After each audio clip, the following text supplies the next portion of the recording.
अहमदाबाद से लंदन के Gatwick airport जा रहे परिवार की आखिरी सेल्फी। पति पत्नी, उनके जुड़वा बच्चे और उनकी बेटी। और यह एक और तस्वीर है उस परिवार की उनके खुशनुमा दिनों में। राजस्थान का यह परिवार। मैं आपसे एक सवाल पूछना चाहता हूं, क्या इस परिवार के लिए हमें अपनी सरकार से सवाल नहीं पूछना चाहिए? और यह सवाल इसलिए जरूरी हो जाते हैं क्योंकि आने वाले दिनों में इस तरह की दुर्घटनाएं ना दोहराई जाएं।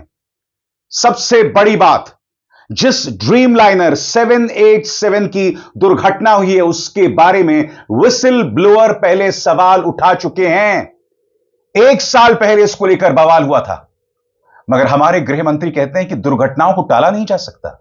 क्या देश के गृह मंत्री ऐसा इसलिए कह रहे हैं ताकि सरकार से सवाल ना पूछा जाए? सुना जाए 12 सेकंड का देश के गृह मंत्री अमित शाह का यह वीडियो, कल शाम का उनका यह वीडियो सुना जाए। मैं एक बात जरूर कहना चाहता हूं कि ये एक्सीडेंट है, एक्सीडेंट को कोई रोक नहीं सकता। टाटा को जिम्मेदारी दी गई थी ना एयर इंडिया के रखरखाव और उसकी कायापलट के लिए। क्या सरकार अपनी जिम्मेदारी से पूरी तरह से बच सकती है? क्या देश के गृह मंत्री जो हैं यह कहकर बच सकते हैं कि दुर्घटना को नहीं टाला जा सकता? तो मैं आपसे पूछना चाहता हूं कि फिर किस मुद्दे पर आपसे सवाल किया जाए।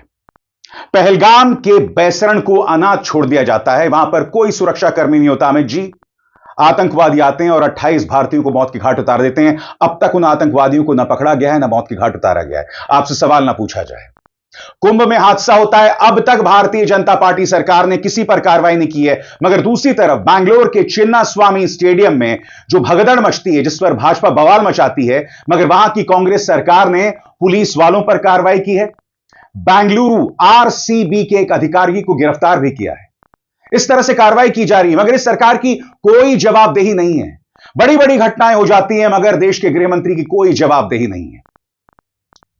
वो कह रहे हैं कि दुर्घटना को नहीं टाला जा सकता। वो आगे ये भी कहते हैं कि जो डिजास्टर रिस्पांस टीम है अहमदाबाद की, उसने शानदार काम किया और वो अपनी कसौटी पर खरी उतरी है। क्या आप देश के गृह मंत्री के इस बयान से इत्तेफाक रखते हैं? सुना जाए उनका पूरा बयान।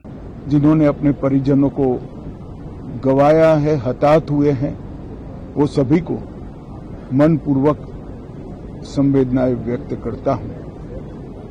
मैं एक बात जरूर कहना चाहता हूं कि ये एक्सीडेंट है, एक्सीडेंट को कोई रोक नहीं सकता, परंतु 365 दिन 24 घंटा इस तरह की घटना के लिए प्रशासन का जो अलर्टनेस है, उसकी कसौटी उसी वक्त होती है जब ऐसी घटनाएं होती है। और आज गुजरात के डिजास्टर मैनेजमेंट की तैयारियों का एक प्रकार से दुर्भाग्यपूर्ण तरीके से मगर कसौटी हुआ और बहुत त्वरा के साथ यहां पर काम किया गया, वो पूरे देश के मीडिया के सामने और परिजनों के सामने भी आया है। जैसे मैंने कहा ना, इस सरकार में सवाल ही नहीं पूछे जा सकते। एक के बाद एक घटनाएं, दुर्घटनाएं, आतंकवादी हमले हो जाते हैं, मगर पूरी तरह से फील्डिंग करता है मीडिया सरकार के लिए, और खुद सरकार का जो तंत्र है वो उन लोगों पर कार्रवाई करता है जो सवाल करते हैं। मैं आपको एक वीडियो दिखाना चाहता हूं। इस वीडियो में आप देख सकते हैं राम मोहन नायडू, जो कि नागरिक उड्डयन मंत्री हैं, उन्होंने वीडियो डाला है दोस्तों। और संवेदनहीनता देखिए, इन्होंने म्यूजिक के साथ यह वीडियो डाला है। इस सरकार में भरमार है रील मंत्रियों की। हर मंत्री रील बना रहा है साहब, जवाबदेही कुछ नहीं है। हर मंत्री रील बना रहा है। देखा जाए राम मोहन नायडू जो एक रील पेश कर रहे हैं अपनी जवाबदेही को लेकर, देखा जाए।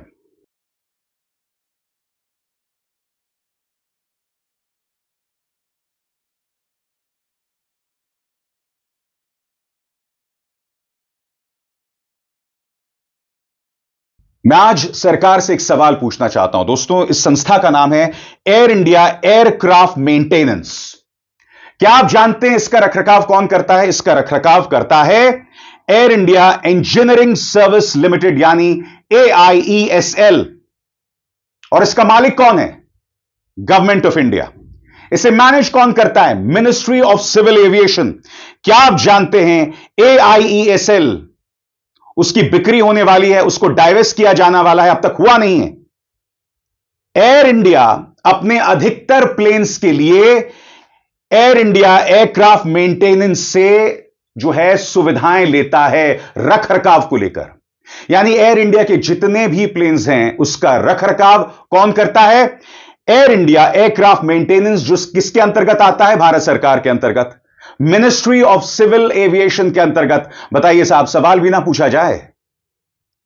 सबसे बड़ी बात, टाटा के अंतर्गत अब एयर इंडिया आता है। क्या सरकार को लगता है कि टाटा को इसका जिम्मा सौंपकर उसकी जिम्मेदारी बच जाती है? कल ही आपको मैंने अपने मंच पर बताया था कि जब से टाटा के तहत यह जिम्मेदारी आ गई है उसके बाद से लगातार शिकायतें बढ़ गई हैं। एयर इंडिया के प्लेन्स के बारे में शिकायतें बढ़ गई हैं और सबसे बड़ी बात दोस्तों, ड्रीमलाइनर 787, इस पर एक विसिल ब्लोअर ने आज से करीब 1 साल पहले बवाल किया था और कहा था एक बड़ी दुर्घटना हो सकती है, और आज उनकी भविष्यवाणी सही साबित हुई। मैं उसकी चर्चा करूंगा, इंतजार कीजिए, मगर बहुत जरूरी हो जाता है कुछ मानवीय पहलू आपके सामने लाए जाएं। सबसे पहले दोस्तों, आपकी स्क्रीन पर यह है रमेश विश्वास कुमार। यह सीट नंबर 11A में बैठे हुए थे और यहां पर आप उनकी तस्वीर को देख सकते हैं। उनका जो चेहरा है चोटिल है। एक चमत्कार में मानो इनकी जान बच गई है। बताया जा रहा है कि जब प्लेन दुर्घटनाग्रस्त हो रहा था वो अपनी सीट से कूद गए थे। अब यह समझ नहीं आ रहा है कि वो किस तरह से बाहर कूदे होंगे, क्योंकि जाहिर सी बात है इसको लेकर कई सवालात के जवाब दिए जाने बाकी हैं। और यहां पर आप देख सकते हैं बाकायदा वो चलकर जा रहे हैं। यह है रमेश विश्वास कुमार की तस्वीर, जो कि एक ब्रितानी नागरिक हैं। उनका पूरा परिवार इस वक्त ब्रिटेन में है। गुजराती मूल के रमेश विश्वास कुमार बच गए हैं। काश इसी तरह से बाकी 242 लोग भी बच जाते हैं, मगर जो दास्तानें सामने उभर कर आ रही हैं ना, वो दिल को कचोटने वाली हैं। मैं आपके सामने एक बार फिर उस परिवार को दिखाना चाहता हूं, 5 सदस्यों का यह परिवार, खुशनुमा दिनों में उनकी यह तस्वीर और यह आखिरी सेल्फी जो ली गई थी। आप कल्पना कर सकते हैं जब प्लेन दुर्घटनाग्रस्त हो रहा होगा तब ये बच्चे किस खौफ से गुजर रहे होंगे, और उससे भी ज्यादा खौफ उनके मां बाप में, यह सोचते हुए कि इस दुर्घटना में वो तो नहीं बचने वाले हैं, मगर उनके बच्चे, उनका भविष्य, वो भी नहीं बचेंगे। अब मैं आपको एक वीडियो दिखाना चाहता हूं दोस्तों। ये 2 ब्रिटिश नागरिकों का वीडियो है। ये 2 प्रेमी हैं, 2 समलैंगिक हैं। ये लोग इस बात को लेकर खुश थे कि उन्होंने भारत में बहुत अच्छा वक्त बिताया और वो जा रहे हैं, एक दूसरे को छेड़ रहे हैं, मजाक कर रहे हैं। ये इस प्रेमी जोड़ी का आखिरी लम्हा। इस वीडियो को देखें दोस्तों। We are in the airport, just boarding. Goodbye, India. Goodbye. Thank you. 10-hour flight back to England. What's your biggest takeaway, Jamie? We've done this already. On a different thing. Oh, right. What's my biggest takeaway? I don't know. Yeah, fascinating. Great. Thanks. Thanks for your contribution. Okay. Yeah, my biggest takeaway is don't lose your patience with your partner. Yeah. You're already starting to. You've already snapped at me while we're having chai at the airport. You see, you've learnt nothing. Going back happily calm. और आगे बढ़ने से पहले एक जरूरी संदेश। मेरे कार्यक्रमों के लिए आप नोटिफिकेशन का इंतजार मत कीजिए। मेरे चैनल में जाइए और खुद जाकर कार्यक्रम देखिए और रहिए अपडेटेड। और हां, ज्वाइन कीजिए मेरा चैनल। देखिए यह जरूरी संदेश। स्वतंत्र और आजाद पत्रकारिता का समर्थन कीजिए, सच में मेरा साथी बनिए। बहुत आसान है दोस्तों, इस ज्वाइन बटन को दबाइए और आपके सामने आएंगे ये 3 विकल्प। इनमें से एक चुनिए और सच के इस सफर में मेरा साथी बनिए। और साथ ही हम जिक्र करना चाहेंगे क्रू मेंबर्स का। 22 साल की नागनथोई शर्मा, जो कि मणिपुर की रहने वाली हैं। यह वो आखिरी वीडियो है जो शायद उन्होंने अपने एयरक्राफ्ट से, ड्रीमलाइनर 787 से पोस्ट किया होगा। जब खबर मिली उनके मरने की तो उनका परिवार शोकाकुल हो गया। उस परिवार की क्या हालत थी दोस्तों, उसका एक छोटा सा वीडियो देखिए।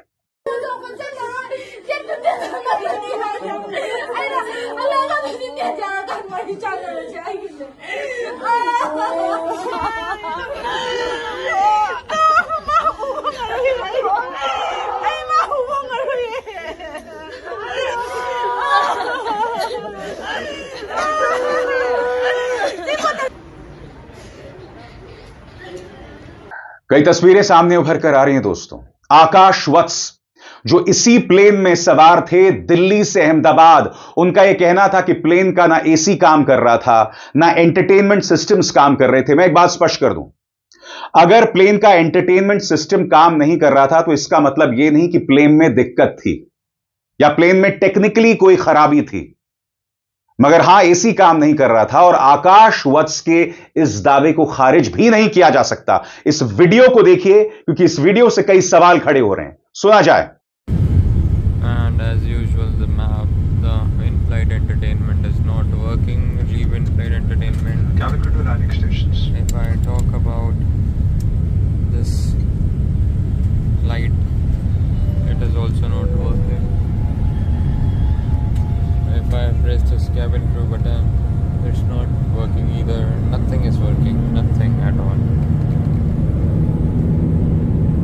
क्योंकि रमेश विश्वास कुमार जो बचे हैं उन्होंने अपने बयान में यह कहा है कि दुर्घटना से ठीक पहले एक बहुत जोरदार आवाज आई थी, क्योंकि दुर्घटना से ठीक पहले दोनों पायलट्स मेडे मेडे मेडे चिल्ला रहे थे, यानी कि एक बहुत बड़ी समस्या आन पड़ी है। यह जो जोरदार आवाज थी जिसका जिक्र रमेश विश्वास कुमार कर रहे थे वो क्या था, इसको लेकर पड़ताल करने की जरूरत है। और सबसे बड़ी पड़ताल, क्या ड्रीमलाइनर 787 के डिजाइन में कोई फ्लॉ है? मैं आपके सामने दोस्तों CNN की खबर पेश करना चाहता हूं। अ whistle blower claims that Boeing 787 Dreamliner is flawed. सरल शब्दों में कहा जाए तो इसकी डिजाइन में दिक्कतें हैं जिसके चलते आने वाले दिनों में बड़ी दुर्घटना हो सकती है। मैं आपको बतलाना चाहता हूं कि उनके जो विसल ब्लोअर है जिनका नाम सैम सालेपुर है, उन्होंने क्या कहा था आपकी स्क्रीन पर। विसल ब्लोअर सैम सालेपुर जो करीब 20 साल तक बोइंग में काम कर चुके हैं, उन्होंने पिछले साल आरोप लगाया था कि कंपनी ने सेफ्टी से ज्यादा प्रॉफिट को तवज्जो दी, यानी सुरक्षा से ज्यादा लाभ को तवज्जो दिया। उनका कहना था कि बोइंग का 787 ड्रीमलाइनर विमान असेंबली की खामियों से जूझ रहा है जो सुरक्षा के लिए बड़ा खतरा है। उनके वकीलों ने कहा सालेपुर की चेतावनी सुनने के बजाय बोइंग ने प्लेन को जल्दी से जल्दी बाजार में उतारने को प्राथमिकता दी, जबकि उन्हें पता था कि सालेपुर जिन दिक्कतों की बात कर रहे हैं वो पूरी तरह से वाजिब और साबित हो चुकी हैं। बाद में सालेपुर ने अमेरिकी सेनेट को बताया कि ड्रीमलाइनर के ढांचे यानी फ्यूजलेज में स्ट्रक्चरल प्रॉब्लम्स हैं। उन्होंने कहा कि छोटी छोटी दरारें और गलत तरीके से की गई असेंबली से जल्दी घिसावट और स्ट्रक्चरल फेलियर हो सकता है। जब उन्होंने एक संस्था के सामने अपना बयान दिया था तो उनके एक एक शब्द से दुनिया के होश उड़ गए थे, मगर यहां भारत में उसकी चर्चा भी नहीं थी। सुनिए सैम सालेपुर ने क्या कहा था। I have analyzed Boeing's own data to conclude that the company is taking manufacturing shortcuts on the 787 program that may significantly reduce the airplane safety and the life cycle. Since 2013, there have been serious issues on the 787 program, not properly closing thousands of gaps in its assembly of the fuselage on major joints. Boeing's standard says that these gaps must be closed, usually by a small shim or filler called a shim when they exceed 5 thousandths of an inch. This seems very small. Boeing's PR team like to call it the width of a human hair when you are operating at 35,000 feet. Details are that the size of a human hair can be a matter of a life and death. In a rush to address its bottlenecks in production, Boeing hit problems pushing pieces together with excessive force to make them appear that the gaps don't exist, even though they exist. The gap didn't actually go away. सबसे बड़ी बात, Boeing के CEO की grilling हुई थी और उनके पास सवालों के जवाब बिल्कुल नहीं थे। सिर्फ 1 मिनट का वीडियो देखिए दोस्तों, इससे आपको अंदाजा लग जाएगा कि बोइंग के CEO सवालों का जवाब देने में कितने अक्षम दिखाई दे रहे थे। देखा जाए। What is it that you get paid currently? Senator, that's well disclosed in our proxy documents in each of the years that I've been employed. Yeah, but what is it? It's a big number, sir. Well, let me help you out. It's $32.8 million this year. Does that sound right? Yes, it does. That's a 45% increase over last year. Does that sound right? Yes, it does. What is it you get paid to do exactly? I get paid to run the Boeing company. Yeah. So just help me understand that. I mean, do you get paid for transparency? Is that one of the metrics for your income? I think the board counts on me for transparency. Really? Because you're under investigation for falsifying 787 inspection records. The Boeing's under criminal investigation for the Alaska Airlines flight. You were investigated by DOJ for criminal conspiracy to defraud the FAA. This is all in your tenure. This doesn't sound like a lot of transparency to me. What about safety? Is that... और इन्हीं सुरक्षा issues के चलते Boeing के CEO Dave कैलाहान ने इस्तीफा भी दिया था। हमारे सामने तमाम बातें हैं। मैं आपसे एक सवाल पूछना चाहता हूं, क्या भारत में इन तमाम मुद्दों पर चर्चा हुई? वहां के सीईओ ने पिछले साल इस्तीफा दे दिया था। व्हिसल ब्लोअर लगातार सवाल उठा रहे थे। जब उनके सीईओ, बोइंग के सीईओ सेनेट के सामने जाते हैं तो सवालों के जवाब नहीं दे पाते हैं। ये तमाम मुद्दे हैं ना। याद कीजिएगा, पिछले साल उनके सीईओ ने जब इस्तीफा दिया था तो मीडिया ने, फॉरेन मीडिया ने, हमारी मीडिया ने नहीं, फॉरेन मीडिया ने क्या कहा था? A major shakeup this morning at Boeing. The CEO is stepping down. BNN Bloomberg's Paul Bagnall is joining me now with more on this breaking news this morning. So a major reshuffle at Boeing. Paul, what's happening? It's a huge reshuffling, Marcia, and it, of course, is a response to the concerns about safety at Boeing that have been present ever since that panel blew out of an Alaska Airlines flight in midair. That was a Boeing 737 aircraft, and Boeing has been in crisis mode since then. So the news is Dave Calhoun, he's the CEO of the company. He will leave at the end of this year. So he'll be in place till the end of this year, but will leave at the end of 2024. ये सवालात हैं और सरकार से इस सवाल पूछने की जरूरत है। एयर इंडिया को लेकर ढेरों दिक्कतें हैं और मैंने कल आपके सामने उन तमाम टेक्निकल प्रॉब्लम्स का जिक्र किया था जिससे एयर इंडिया जूझ रहा है। एक बार फिर वो टेक्निकल प्रॉब्लम्स आपके स्क्रीन पर। एयर इंडिया में हाल के समय में सबसे ज्यादा निम्नलिखित तकनीकी समस्याएं सामने आई हैं। हाइड्रोलिक सिस्टम का फेल होना। तिरुचिरापल्ली से शारजा जा रही फ्लाइट में हाइड्रोलिक फेलियर हुआ, जिससे पायलट को इमरजेंसी घोषित करनी पड़ी और विमान को कई घंटे हवा में घुमाना पड़ा। केबिन प्रेशर की समस्या। मुंबई से लंदन जा रही बोइंग 777 फ्लाइट को केबिन में दबाव संबंधी तकनीकी खराबी के कारण वापस लौटना पड़ा। तकनीकी खराबी के कारण फ्लाइट्स का लौटना। कई बार उड़ान के दौरान तकनीकी दिक्कतें आने पर विमान को बीच रास्ते से वापस लौटना पड़ता है। यानी कि एक बात स्पष्ट हो जाती है दोस्तों, ये समस्याएं बार बार पेश आ रही थीं और जैसे मैंने बताया, जब से टाटा ने जिम्मेदारी संभाली है तब से कई समस्याएं, कई शिकायतें सामने आती रहीं। और फिर ये बड़ी खबर, बोइंग 787 ड्रीमलाइनर के डिजाइन में फ्लॉ। मैं फिर स्पष्ट कर दूं, अभी ब्लैक बॉक्स में क्या जानकारी है वो सामने आनी है और दूध का दूध और पानी का पानी हो जाएगा। आखिर वो क्या टेक्निकल प्रॉब्लम्स थी? दो इंजन्स होते हैं, दोनों कैसे फेल हो गए? ये तमाम दिक्कतें हैं। तो जाहिर सी बात है, उन दिक्कतों के बाद हम किसी निष्कर्ष पर पहुंचेंगे। मगर सरकार ये नहीं कह सकती कि दुर्घटनाओं को टाला नहीं जा सकता। बिल्कुल गलत है। यह बयान ही अपने आप में कई दिक्कतें पैदा कर रहा है। यह बयान कहीं ना कहीं इस बात की ओर इशारा कर रहा है कि यह सरकार जिम्मेदारी से बचना चाहती है और सरकार को इस बात की इजाजत नहीं दी जा सकती, चाहे यहां का पालतू मीडिया कुछ भी करे। सरकार से सवाल इसलिए किया जाएगा क्योंकि अगर आज हम सरकार से सवाल नहीं करेंगे तो इस तरह की दुर्घटनाएं होती रहेंगी। ट्रेन हादसा होता है, 300 लोग मारे जाते हैं। हमारे जो रेल मंत्री हैं वो जाकर रील बनाते हैं, आंखों से आंसू बहाते हैं। कुंभ में हादसा होता है, 16 घंटे तक मुख्यमंत्री आदित्यनाथ आंकड़े को स्वीकार नहीं करते हैं और अब भी सरकारी आंकड़ा 37 है। बीबीसी ने अपनी पड़ताल में पाया कम से कम 82 लोग मारे गए। पहलगाम में हमला हुआ, सरकार ने 3 दिन में ऑपरेशन सिंदूर रोक दिया। अमेरिकी राष्ट्रपति कह रहे हैं कि मैंने दोनों देशों को व्यापार का झुनझुना दिखाया, दोनों देश मेरे सामने झुक गए। इस बात का भी जवाब अब तक ना विदेश मंत्री ने दिया है, ना देश के प्रधानमंत्री ने। ये सवालात हैं दोस्तों, इन सवालों से नहीं बचा जा सकता और अगर हम ये सवाल खड़े करेंगे तभी सरकार जो है वो जवाबदेह बनेगी।